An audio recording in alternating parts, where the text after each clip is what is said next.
Assalamualaikum warahmatullahi wabarakatuh. Bapak Firman Syarif, ya betul, dengan Bapak Firman Syarif. Ya, saya Pak Firman Syarif.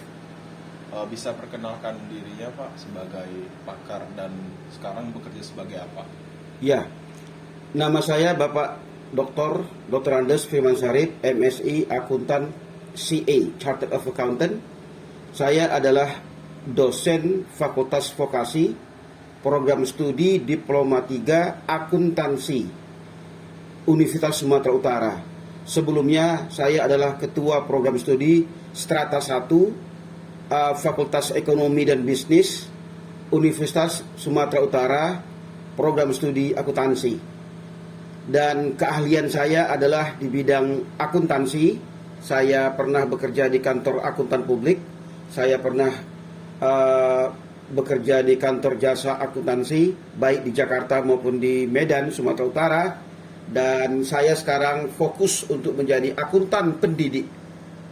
Ya, baik Bapak Firman Syarif. Saya ada beberapa pertanyaan untuk mewawancari Bapak hari ini. Apakah Bapak berkenan untuk diwawancari hari ini? Saya sangat berkenan untuk diwawancarai hari ini. Oke. Oke, Pak Firman. Jadi ini ada beberapa pertanyaan yang akan saya tanyakan tentang sisi gelap atau potensi konflik kepentingan dalam pekerjaan seorang auditor keuangan. Ini paskan karena auditor keuangan, saya pikir ini berhubungan dengan akuntansi yang mungkin Bapak adalah pakar di bidang akuntansi ini. Jadi pertanyaan pertama, bagaimana seorang auditor dapat terjebak dalam konflik kepentingan ketika menjalankan tugasnya? Mungkin kayak mana contohnya, bagaimana contohnya yang mungkin bisa terjadi? Baik, auditor itu ada dua. Yang pertama adalah auditor internal auditor. Tugas pokoknya adalah mengamankan atau safeguarding aset. Safeguarding mengamankan harta perusahaan.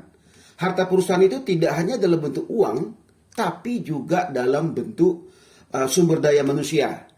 Yang kedua adalah akuntan eksternal. Sama dengan auditor eksternal, sama dengan akuntan independen, sama dengan akuntan publik. Akuntan publik itu adalah akuntan yang independen memberikan opini terhadap laporan keuangan perusahaan yang dibuat oleh akuntan yang disetujui oleh direksi. Itu hal yang pokok. Nah, kalau akuntan publik dia mengaudit perusahaan swasta. Kalau BPK, ini ada BPK, Badan Pemeriksa Keuangan, itu sama dengan akuntan publik. Tapi BPK dia khusus mengaudit laporan keuangan pemerintah. Akuntansi pemerintah pusat, pemerintah daerah, wali kota madya sampai bupati. Itu adalah akuntan BPK.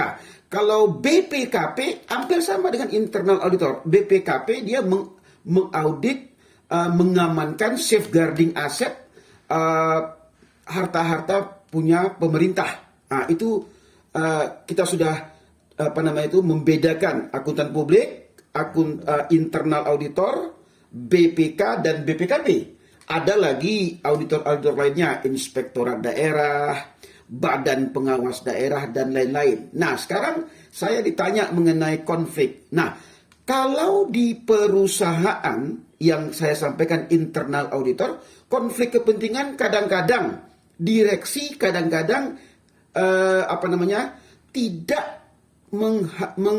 tidak memperhatikan betul temuan-temuan internal auditor. Terkadang begitu, ya, karena internal auditor itu adalah mata telinganya direksi yang mengadu tentang fraud, kecurangan-kecurangan itu adalah internal auditor.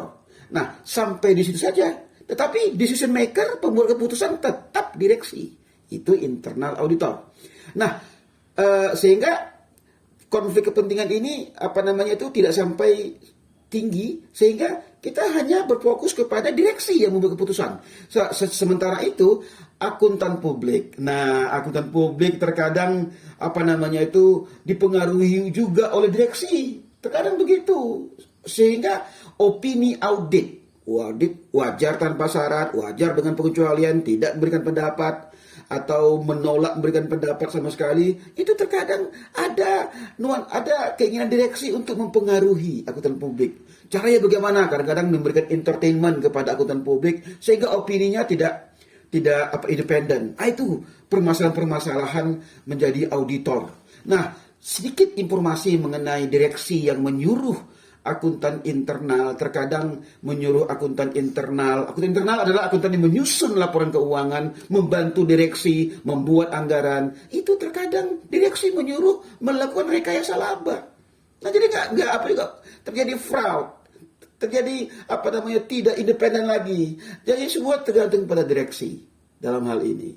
Itu pengalaman saya selama mengaudit. Tetapi di Jakarta ada the Big Four.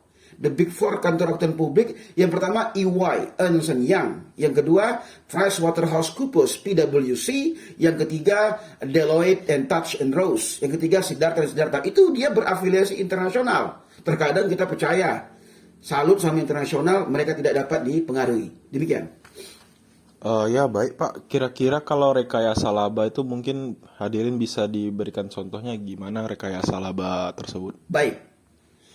Laba itu diperoleh dari laporan laba rugi, penjualan dan seterusnya, dikurangi harga pokok penjualan, dikurangi atau ditambah dengan pendapatan lain-lain, biaya lain-lain, dikurangi pajak, dapatlah laba bersih. Laba bersih ini ternyata bisa direkayasa oleh akuntan atas perintah direksi. Bagaimana merekayasanya? Laba itu ternyata bisa direkayasa tinggi, dibuat tinggi. Itu income maximization. Terkadang laba bisa direkayasa rendah, income minimization. Kadang-kadang laba bisa dirata-ratakan saja, income smoothing namanya, rata-rata saja. Yang terakhir, big bath. Big bath itu kalau mau laba besar, bisa dibuat sebesar mungkin. Kalau laba kecil, bisa diturunkan sekecil mungkin. Itu permainan akuntan. Nah, ini yang kita khawatirkan terhadap earnings management, rekayasa laba. Tujuannya apa?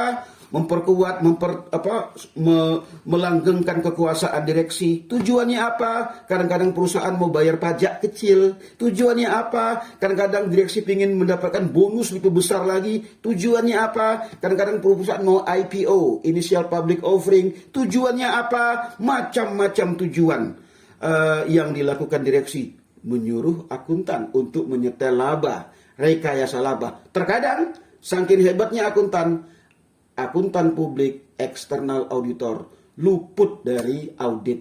Mereka tidak dapat audit. Kenapa? Karena mereka akuntan publik cuma datang setahun sekali. 2 minggu saja di perusahaan, 2 minggu, 3 minggu. Yang mengetahui itu adalah internal auditor, akuntan internal sendiri. Sehingga ada informasi asimetri, ada namanya moral hazard. Itu hanya akuntan sama direksi yang mengetahui transaksi-transaksi yang mereka kelabui. Ada lagi namanya adverse selection, direksi yang mengatur-ngatur tentang transaksi. Demikian. Ya baik Pak, kira-kira bagaimana solusi mungkin ya, solusi biar kecurangan audit keuangan ini bisa dikendali ya, bisa gimana ya? Baik, itu, Pak? Saya paham.